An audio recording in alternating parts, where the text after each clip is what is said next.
오늘 우리에게 주시는 하나님의 말씀은 시편 139편 13절부터 18절까지 말씀입니다. 시편 139편 13절부터 18절까지 말씀을 저와 여러분들이 한 절씩 교독으로 받들어 읽겠습니다.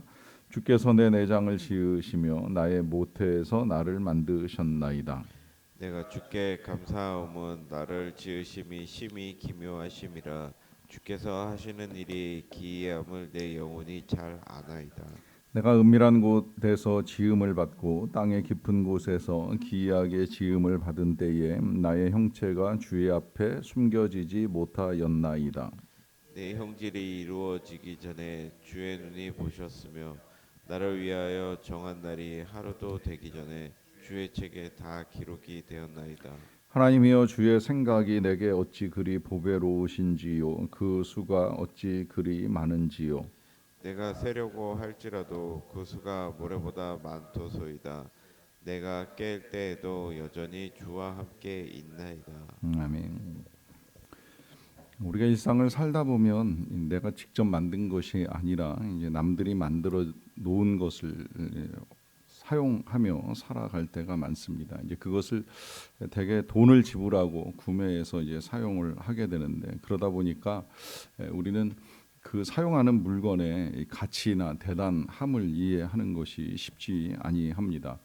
사실 우리가 사용하는 전화기 같은 경우에 이제 굉장히 정교한 여러 가지 기술이 복합되어서 만들어진 기계임에도 불구하고 그 기계를 이제 사용한 지가 10년 이상의 세월이 흐르다 보니까 어떤 진보를 이루었다 할지라도 뭐 그것 때문에 이거 정말 대단한 기계다라고 하면서 감탄을 하기가 쉽지 않지요. 하지만 이제 자신이 직접 만들게 되면 많이 다릅니다. 내가 직접 만든 것들, 아이들은 어렸을 때 자기가 처음 그린 그림의 모양이 어떠하든지 그 그림에 스스로 이제 자랑스러운 마음을 가지면서 그것을 부모님께 보여주고 칭찬과 인정을 구하기도 하지요. 조금 성장을 하다 보면 이제 조금 복잡한 것들을 만들 때가 있는데, 예를 들면 이제 어렸을 때 모형 비행기 같은 경우에 이 비행기의 날개 축을 만들고 거기다가 종이를 붙여서 직접 이제 날아갈 듯한 이제 모습을 만들게 되면 그 비행기가 잘 날아가든지 못 날아가든지 만든 사람 스스로는 대단히 귀하게 생각을 합니다. 도예를 하는 경우에는 이 그릇 같은 거 하나를 만들어 놓아도 이제 사람들이 볼 때 그것이 어떤 가치나 모양을 갖추고 있든지 상관없이 자신이 만들었다는 것에 대한 자부심을 가지고 그 그릇들을 귀하게 여기는 경우를 볼 때도 있습니다. 그만큼 이제 내가 직접 만들었느냐 아니하였느냐라고 하는 것이 중요한데요. 사람에게 있어서는 사람이 만들어 놓는 것들 중에 지금 열거한 여러 가지 것들이 귀하게 여겨질 수도 있겠습니다만은, 그 가운데 이제 우리가 우리의 자녀, 우리가 만들었다고 표현을 할 수는 없지만 우리의 힘으로 이루어낸 것들 중에는 이 자녀가 굉장히 귀한 존재 아니겠습니까? 이제 그러다 보니까 우리가 특별한 애정을 가지고 더 많은 사랑을 쏟아부을 수밖에 없는 것이죠. 또 너무 사랑하다 보니까 이 자녀의 인생에 대해서 걱정도 많고 불안도 크고, 그러다 보니 이제 그것이 때로는 이제 분노가 되기도 하고 두려움도 되기도 하고 화가 되기도 하면서 여러 가지 다양한 방식으로 부모의 마음을 표현하게 됩니다. 그것은 이 자녀가 우리의 힘으로 이루어낸 이제 귀한 작품이라고 생각하기 때문이라고 볼 수도 있겠는데요. 엄밀하게 말하면 이제 사실 자녀는 이제 우리를 통해서 하나님이 만들어 놓으신 귀한 생명체임에 틀림이 없습니다. 오늘 본문은 이제 그 사실을 알려주는 내용이라고 할 수도 있겠는데요. 이렇게 시작이 되었습니다. 주께서 내 내장을 지으시며 나의 모태에서 나를 만드셨나이다라고 하는 말씀입니다. 참 기가 막힌 표현이다라고 하는 생각을 합니다. 얼핏 보면 이제 부모가 자녀를 만들었다, 우리가 이렇게 생각을 할 수가 있습니다. 그러하기 때문에 때로 자녀들이 하나님의 창조를 받아들이는 것에 대해서 어렵게 생각을 합니다. 하나님이 우리를 만드셨다, 우리를 지으셨다, 이제 이런 표현을 사용하다 보면 우리를 지으신 분이 부모님이 아니시냐라고 하는 이제 반문을 하기도 하지요. 그러나 엄밀하게 생각을 해보면 사실은 자녀를 어떻게 만들지, 이 아이의 지능으로부터 시작을 해서 이 아이의 성격이나 여러 가지 모든 것들을 부모가 계획을 한 사람은 없어요. 내가 이렇게 만들겠다, 이런 자녀를 낳겠다라고 생각을 하고 자녀를 출산한 사람이 과연 어디에 있겠습니까? 다만 부모는 태를 내어 주었고 그 태 안에서 하나님이 지으셨다라고 하는 것이고, 놀랍게도 이제 이 시를 쓴 다윗은 그 사실을 분명하게 우리에게 알려주고 있는 거예요. 하나님께서 내 내장을 지으시고 모태에서 나를 만드셨다. 그러니까 나를 지으신 분은 하나님이시라는 사실을 분명하게 고백을 하고 있습니다. 왜 그럴까요? 이 하나님의 창조에 대한 고백은 단순히 이것을 정말 누가 만들었느냐 따지자는 데 있는 것이 절대 아닙니다. 왜냐하면 이 창조를 믿는 믿음이 없이는 하나님의 은혜를 이해하는 것도, 또 하나님을 향하여 우리가 사랑과 헌신을 드리는 것도, 또 하나님께 우리가 감사하는 것도 불가능하기 때문입니다. 다시 말씀드리면 우리의 모든 것들, 하나님의 은혜와 하나님의 능력을 믿는 믿음은 창조를 믿는 믿음에서부터 시작이 됩니다. 그래서 창세기 1장 1절이 중요하다는 말씀을 자주 드리는 이유는, 이거 믿지 못하면 그 다음에 기록된 성경의 어떤 내용도 우리가 이해하고 믿고 받아들인다 절대 쉬운 일이 아니기 때문입니다. 하나님의 창조를 믿지 못하면서 하나님의 능력을 믿는다, 어려운 일이지요. 또 하나님의 창조를 믿지 못하면서 하나님의 은혜를 믿는다, 어려운 일입니다. 왜냐하면 은혜, 사랑, 자비, 이 모든 것들은 창조와 함께 흘러들어가게 되어 있습니다. 앞서도 말씀드렸듯이 우리가 우리의 자녀들을 그토록 사랑하고 애달파는 이유가 어디 있겠어요? 우리가 만들었다고 생각을 하잖아요. 만드니 애정이 있는 것이지요. 내가 만들지 아니한 것에 어떻게 애정을 가질 수가 있겠습니까? 쉽지 않은 일이에요. 물론 내가 만들지 아니하였어도 넉넉한 사랑을 가지고 섬기고 돌보는 일들을 할 수는 있겠지만, 창조에 뒤따르는 이 사랑은 엄청난 애정인 것이지요. 그러하기 때문에 하나님이 나를 지으셨다는 건 단순히 그냥 창조에 대한 고백만이 아니라 그 하나님께서 지금도 나를 사랑하신다라고 하는 고백이 함께 담겨 있는 것입니다. 그러하기 때문에 이 다윗은 이러한 고백을 하면서 이어 14절에 이제 이런 말씀을 하는데요. 내가 주께 감사하옴은 나를 지으심이 심히 기묘하심이라 주께서 하시는 일이 기이함을 내 영혼이 잘 아나이다라고 하면서 하나님이 나를 지으셨다는 이 사실이 심히 기묘하다는 거예요. 이 표현이 이제 과거에 신묘막측이라고 사용이 되었었는데 어렵다 보니까 이제 심히 기묘하다 이런 식으로 번역을 바꾸기는 했습니다만, 어찌되었건 간에 굉장히 신비하고 묘하고 놀랍다라고 하는 이제 표현을 사용을 하고 있습니다. 왜냐하면 이 창조가 너무나도 정밀하고 또 놀라운 계획 속에서 하나님이 이 창조의 일들을 이루셨기 때문이지요. 뭐 사실 하나님의 창조가 얼마나 대단한가라고 하는 것을 우리가 이해하고자 하면 우리의 몸만 들여다봐도 참 놀랍다는 생각을 많이 해요. 아직까지도 세상에 많은 발전된 기계들이 나오고 있습니다마는 사람만큼 정교하고 또 정밀하게 만들어진 존재가 과연 어디 있을까 싶은 생각을 하는 거예요. 우리의 몸 하나만 보더라도 우리의 눈동자, 또 우리의 귓볼 내지는 많은 것들이 하나님의 선한 계획과 의도 속에서 만들어졌다라고 하는 것이 너무나도 분명하기 때문이지요. 그러하기 때문에 이제 그와 같은 계획을 가지고 만드신 하나님에 대한 이해는 단순히 내 몸을 정말 기가 막히게 잘 만드셨구나라고 하는 선에서만 끝나는 것이 아니라, 이러한 나를 만드실 때에는 또 그냥 만들어 놓고 던져 놓으신 것이 아니라 나를 향한 하나님의 계획도 있었구나 라고 하는 사실까지 이제 고백을 하게 되는 것입니다. 그 고백이 16절로 이어지는 내용인데요. 내 형질이 이루어지기 전에 주의 눈이 보셨으며 나를 위하여 정한 날이 하루도 되기 전에 주의 책에 다 기록이 되었나이다라고 하는 고백입니다. 여기서 이제 시인은 하나님의 계획은 단순히 나를 만드는 데서만 끝나시는 것이 아니라 만든 나를 가지고 어떤 인생을 살아가게 하실지까지도 다 계획하시고 그것을 기록까지 해놓으셨다고까지 이제 고백을 하는데요. 그 기록을 아마 다윗은 직접 본 적은 없을 것이라고 생각을 합니다. 하지만 인생을 살다 보면 하나님이 계획하셨구나라고 하는 사실을 이제 깨달아 나가는 것이지요. 그러하기 때문에 그 과정 속에서는 내가 왜 이런 일을 겪어야 되지? 왜 이런 일까지 해야 되지? 라고 하는 생각을 할 수도 있어요. 다윗은 그런 일들이 많았던 사람입니다. 그가 이 사울에게 쫓겨다니면서 미친 척을 하고 살아갈 때에는 그런 생각 아니었겠습니까? 내가 왜 이렇게까지 하면서 살아야 되지?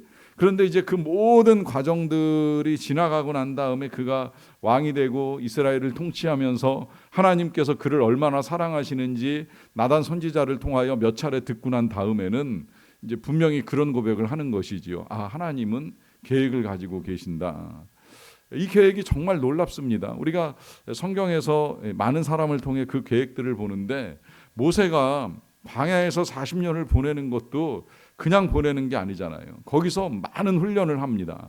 광야 길에 대한 훈련, 광야의 삶에 대한 훈련, 또 많은 양떼들을 이끌면서 리더십과 목자의 삶에 대한 이 훈련에 이르기까지 많은 것이 준비가 되는 거예요. 그 준비된 상태에서 그는 이제 때가 이르렀을 때 이스라엘 백성들을 이끌고 다니는 이제 지도자의 역할을 잘 감당합니다. 사도 바울 같은 경우에는 많은 것들을 배운 사람인데요. 그 배움이 주님을 만나기 전까지는 어떻게 활용되는지 몰랐어요. 아니 오히려 그 배움이 그의 인생을 더 어둡고 힘들게 만들어가고 있었습니다. 그런데 하나님의 계획은 그로 하여금 예수 그리스도를 만남으로 말미암아 주님을 위하여 이제 다른 인생을 살아가는 일이었잖아요. 실제로 그는 그와 같은 계획 속에서 하나님을 위하여 대단한 선지자로 또 선교사로 목회자로 신학자로 놀랍게 쓰임받는 일을 이루어 가게 됩니다. 여러분 이런 하나님의 계획이 과연 제가 지금 열거한 다윗이나 모세나 바울에게만 있는 것일까요? 감사하게도 저는 이제 어제 만나서 잠깐 기도 제목을 나누었던 성도님의 입술에서도 동일한 고백을 들었어요. 하나님께서 다 계획을 가지고 계시더라고요 라고 하는 고백입니다. 그 고백을 하기까지는 그분도 참 여러 가지 많은 일들이 있었습니다. 본인의 질병도 있었고 또 집안에 장례도 치르고 또 남아 계신 어머님이 편찮으시고 한 여러 가지 일들을 겪어 나가셨는데 그런데 어제도 기도 제목을 가지고 오시기는 하셨지만 그런 모든 일련의 과정들 속에 놀라운 하나님의 계획을 보게 되신 거예요. 그러다 보니까 지금의 상황도 하나님의 계획이 있으셔서 여기까지 이른 것이 아니겠는가 하는 말씀을 나눠주시면서 함께 기도하는 시간을 가졌습니다. 여러분 그렇습니다. 하나님은 선한 계획을 가지고 우리를 지으셨고 또 선한 계획을 가지고 우리를 인도하십니다. 물론 모든 사람들이 다 선한 일들을 경험하지는 않아요. 때로 태어나면서 부모 때문에 어두운 일들을 겪는 사람들도 있고요. 또 여러 가지 상황이나 환경들 속에서 이게 정말 하나님의 계획이 맞나 하는 의문이 드는 일들을 접할 수는 있습니다. 하지만 중요한 것은 그런 모든 상황들 속에서도 하나님은 다시 우리를 빛 가운데로 인도하시기 위한 선한 계획을 가지고 계신다는 것이 틀림없는 사실입니다. 저는 개인적으로 그런 하나님의 선한 계획을 모르는 상태에서 제가 원하는 욕심을 따라 인생을 만들어 가다가 인생이 아주 깊은 어둠 속에 빠졌던 적이 있습니다. 그 어둠 가운데서 정말 이제 어디로 가야 될지 몰라서 오랫동안 길을 찾았어요. 그 길을 조금씩 이제 하나님과 찾기 위해서 기도원에도 가서 며칠 있어보고 또 예수원이라고 하는 태백의 수도원에 가서도 며칠을 지내면서 계속 질문을 했어요. 제가 어떻게 해야 되고 뭘 해야 될지 하는 이제 질문이었습니다. 그러다가 신학교에 가서 후배 전도사를 만나가지고 똑같은 고민을 나눴던 적도 있는데 이제 그 친구가 고민하지 말고 일단 시험 보고 결과에 따라서 그 진로를 결정해 나가십시오라고 하는 조언을 듣고 그 친구가 사준 이제 책을 가지고 뒤늦게 이제 신학교 입학을 위한 공부를 시작을 했습니다. 많이 준비하지 못한 상태에서 이제 신대원 입시를 보는 날 지금도 이제 몇 가지 생생하게 기억나는 사건들이 있는데요. 신대원 시험을 보러 신학교에 올라갈 때 왜 그런지는 저도 잘 이해는 안 돼요. 많은 눈물을 흘리면서 그 언덕을 올라가서 교실에 들어가 그날 하루 시험을 다 치르고 끝내고 이제 돌아왔습니다. 돌아와서 이제 시험 결과를 기다리다가 결과를 보니 감사하게도 합격이 되어서 이제 신학교를 다니게 되었는데 그동안의 이제 일상이 너무 갑자기 확 바뀌어 버리는 거예요. 가족들을 부양하고 일을 하다가 그 모든 것들을 갑자기 중단하고 이제 저녁에 할 수 있는 일들을 남겨놓고선 나머지 낮 시간에는 신학 공부를 해야 되는 그런 상황이 되었는데, 첫날 첫 시간 분명하게 기억하는 건 이제 히브리어를 겨울 계절 학기로 시작을 하는 시간이었어요. 그래서 오래간만에 한 6년 만에 이제 대학을 졸업하고 신학교 강의실에 가서 앉아가지고 수업을 듣는데, 이 히브리어 알파벳부터 시작을 해서 굉장히 어렵습니다. 뭔 소리인지도 모르는 히브리어 알파벳을 칠판에다 써놓고 강의하시는 교수님의 강의를 들으면서 참 답답하다는 생각도 없지 않아 있었어요. 왜냐하면 이제 또다시 강의실에 앉아서 공부라는 걸 시작을 해야 되니까 안 하던 공부를 하려니 쉽지 않지요. 그렇게 해서 수업을 시작을 하는데, 그날 첫 강의는 어떻게 진행됐는지 잘 이해도 안 되고 기억도 안 돼요. 그런데 그 강의가 다 끝나고 나서 이제 강의 끝날 때에 신학교는 대부분 교수님들이 시작할 때나 끝날 때 이제 기도를 해주시는데, 그날도 끝날 때 이제 교수님이 기도를 해주시더라고요. 근데 기도하기 위하여 엎드렸을 때 그 교수님이 읽어주었던 성경의 말씀이 어제 본문입니다. 이런 내용이었잖아요. 내가 주의 실을 떠나 어디로 가며 주의 앞에서 어디로 피하리이까? 내가 하늘에 올라갈지라도 거기 계시며 스월에 내 자리를 펼지라도 거기 계시니이다. 내가 새벽 날개를 치며 바다 끝에 가서 거주할지라도 거기서도 주의 손이 나를 인도하시며 주의 오른손이 나를 붙드시리이다 라고 하는 말씀입니다. 이 말씀을 읽어주시고 나서 기도를 하시는데, 다른 사람들은 어떤 감동을 받았는지 모르겠지만 저 자신은 이 구절, 그야말로 요즘 아이들 표현으로 하면 제 가슴에 깊이 꽂혔습니다. 그리고 더 감사한 건 제가 이 구절을 정말 외우다시피 읽으면서 정말 내가 주님의 손을 떠나 어디로 갈까, 무엇을 할까 이제 고민하던 때에 하나님이 인도해 주셨는데, 놀랍게도 이제 제가 그해 5월에 처음으로 전도사가 돼서 사역을 시작을 했는데, 사역을 시작하고 갔던 교회에서 얼마 안 됐을 때에 처음으로 이 헌금송을 부르는 청년 자매 한 사람이 요 내용을 담은 찬양을 가지고 헌금송을 하더라고요. 주의 신을 내가 떠나 어디로 피하리까라고 하는 가사가 담긴 찬양, 잘 알지도 못했고 지금도 익숙하지 않은 그 찬양을 통하여 하나님이 제게 다시 알려주신 거예요. 제가 늘 주의 눈길 아래에 있다는 것이지요. 주의 손이 늘 나를 붙드신다는 것이지요. 주님께서 늘 나를 이끌고 계신다는 사실입니다. 여러분, 하나님은 그렇습니다.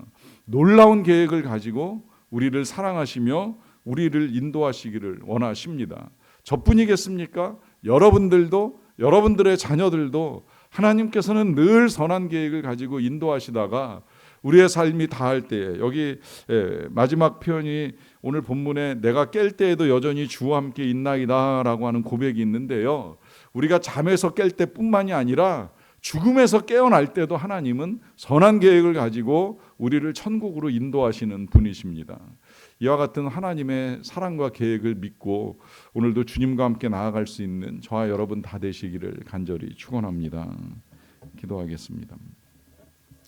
사랑과 은혜가 풍성하신 아버지 하나님 감사합니다. 오늘도 우리를 사랑하셔서 우리가 눈 뜰 때에 주와 함께 일어설 수 있게 하여 주신 것을 감사드리옵나이다. 우리의 앉고 일어섬을 아시고 눕는 것을 아시는 하나님께서 선한 계획을 가지고 우리 한 사람 한 사람의 삶을 인도하고 계시는 줄로 믿사옵나이다. 우리들뿐만이 아니라 오늘도 우리가 무릎 위에 올려놓고 기도하는 우리의 모든 자녀 손들까지라도 다 우리 아버지 하나님께서 선한 계획 가운데 창조하시고 선한 계획 가운데 인도해 오셨으며 또한 선한 계획 가운데 선하게 인도하여 주실 줄로 믿사옵나이다. 하옵나니 그 믿음을 가지고 오늘도 기도를 드리는 모든 주의 백성들의 기도를 들으시고 하나님 은혜와 자비를 베풀어 주시옵소서. 그 능력 가운데 도와주시기를 원합니다. 특별히 간절한 소원을 가지고 아버지 앞에 기도하는 모든 주의 백성들마다 아버지 하나님 선한 일이 이루어지게 하여 주시고 그 일이 이루어질 수 있도록 우리는 순종하고 선한 계획을 세우고 또 욕심을 내려놓고 마음을 비우고 살아가는 자들이 되기를 원합니다. 언제나 어떤 상황 속에서나 한결같이 하나님의 사랑을 신뢰하며 믿음으로 달려갈 수 있는 하나님의 자녀들이 다 되게 하여 주시옵소서. 병든 자를 고쳐주시기를 원합니다. 하나님의 선한 계획이 어떤 것인지는 알 수 없지만 이 상황 속에서 하나님 보시기에 가장 좋은 방식으로 속히 이루어 주심으로 말미암아 가정 안에 드리워졌던 여러 가지 근심과 걱정과 어두움들이 물러가고 다시 빛 가운데 감사하며 찬양하는 일들을 이루어 갈 수 있도록 도와주시옵소서.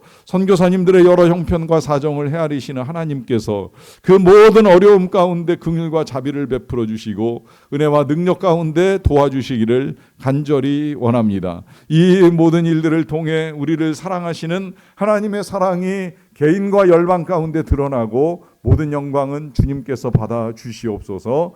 감사드리옵고 예수님의 이름으로 기도하옵나이다. 아멘.